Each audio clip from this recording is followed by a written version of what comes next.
He was younger. Right. And this is a very traditional costume he's wearing with a typical Pakistani cap. Right, and I See the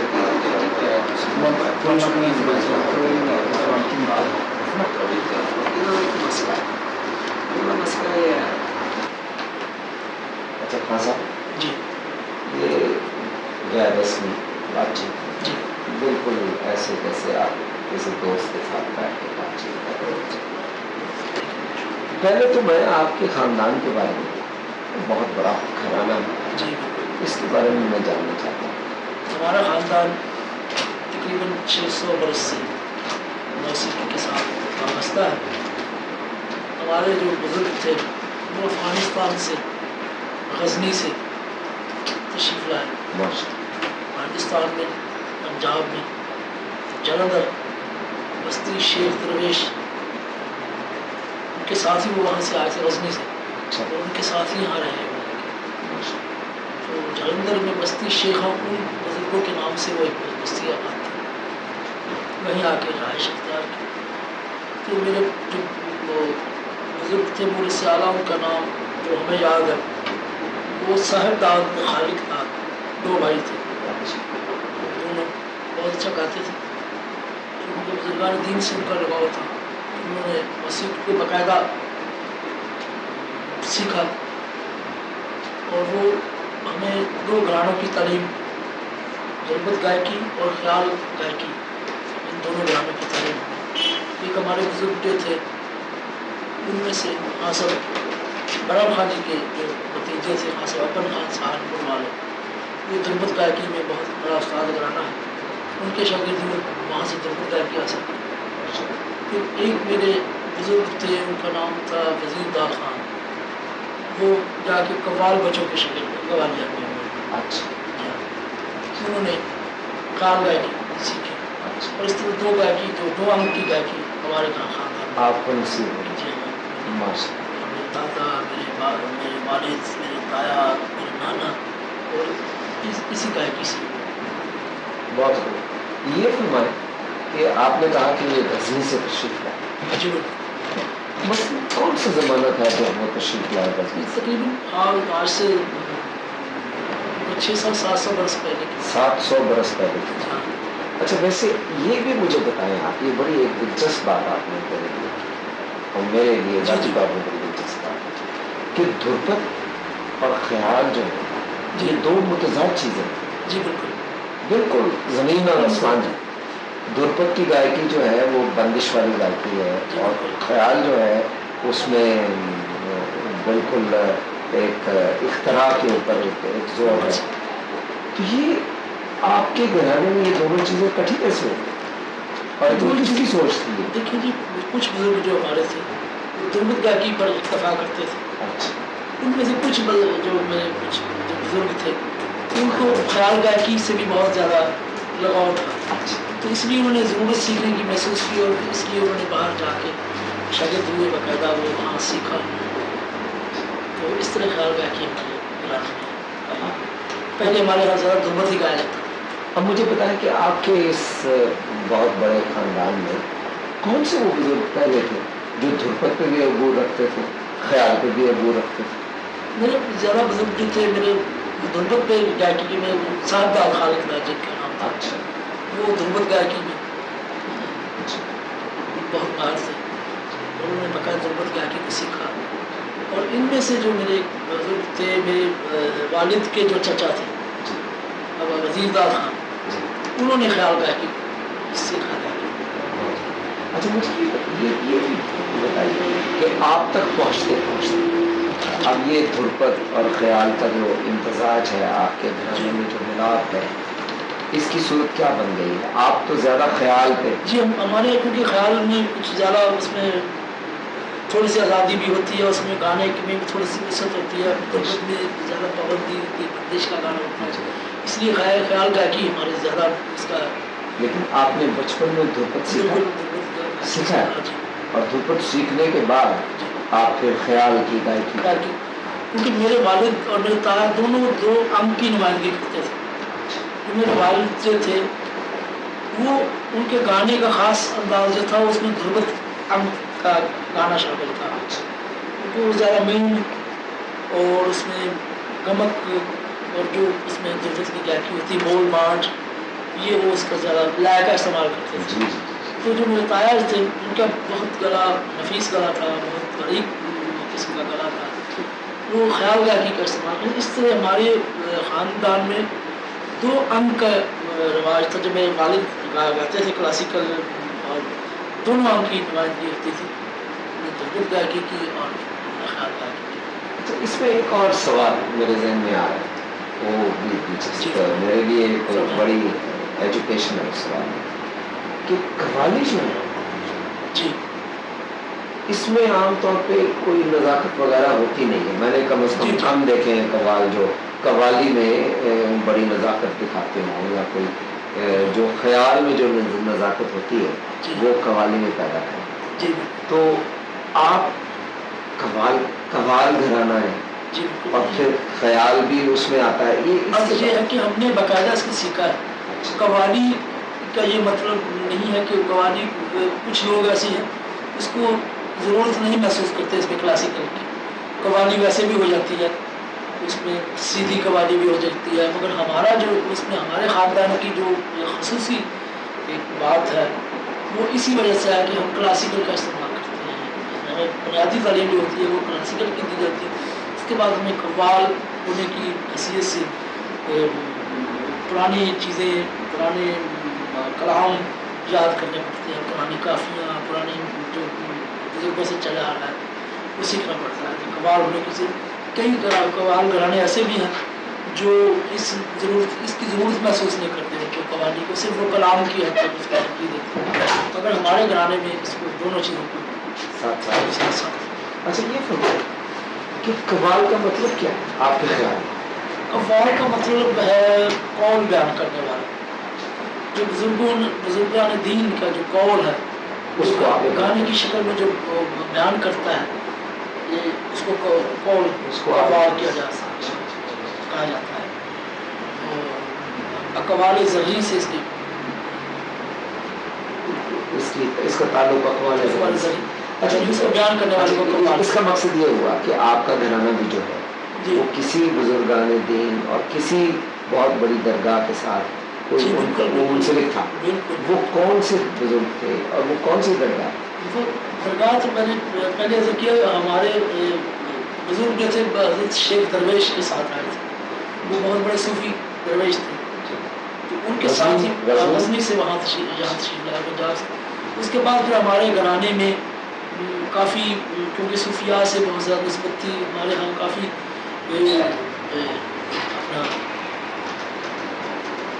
گانا قوالی سیکھنی کیونکہ جی میں سن رہا ہوں آپ کی بات. تو اس میں کافی ہمارے چشتی صابری سلسلے کا بہت جی ہمارے یہاں پاکستان شریف بھی بہت جانا تھا. ہمارے بزرگ وہاں بھی حاضری دیا کرتے تھے. اجمیر شریف میں بہت، کیونکہ اجمیر شریف کا خواجہ معین الدین چشتی رحمۃ اللہ علیہ کا تعلق جو ہے وہ ہمارے روحانی سلسلے میں بہت زیادہ ان کا تعلق جو اجمیر شریف سے. اب یہ جو روحانی سلسلہ ہے یہ اب جب کہ آپ بہت مشہور ہو گئے ہیں ماشاء اللہ، کل عالم میں آپ پہچانے جاتے ہیں، بہت مصروف قوال ہیں آپ، بہت بڑے موسیقار ہیں، دنیا بھر میں مشہور ہیں. جی کیا یہ روحانی سلسلہ اب بھی جاری ہے؟ جی بالکل. اس کے بغیر تو ہم سمجھتے ہیں کہ یہ اس کے بغیر جو میرا عزت شہرت دولت جو مجھے اللہ تعالیٰ نے دیا ہے وہ ان بزرگان دین کے صدقے میں دیا ہے. اور میرا اب بھی بیعت ہے چشتی صابری سلسلے میں. میرے بزرگ جو تھے خواجہ محمد دیوان چشتی صابری رحمۃ اللہ علیہ ان کے مرید تھے، اور میں بھی اسی سلسلے میں بیعت ہوا. تو اس وقت مثلا آپ کون سی وہ درگاہیں ہیں، کون سی وہ بزرگان دین کی درگاہیں ہیں جہاں آپ کا کوئی حاضری دیتے ہوں یا جہاں اس پہ گاتے ہوں؟ جی میں نے شروع میں تو سارے جتنے بھی جہاں پاکستان میں درگاہ شریف ہیں وہاں میں نے حاضری دی ہے. سب سے پہلے پاک پتن شریف میں بابا فرید الدین یعنی شکر کے مزار پہ جو دادا گنج بخش کے عرس پہ. اس کے علاوہ چشتیہ شریف، مہار شریف، گولہ شریف،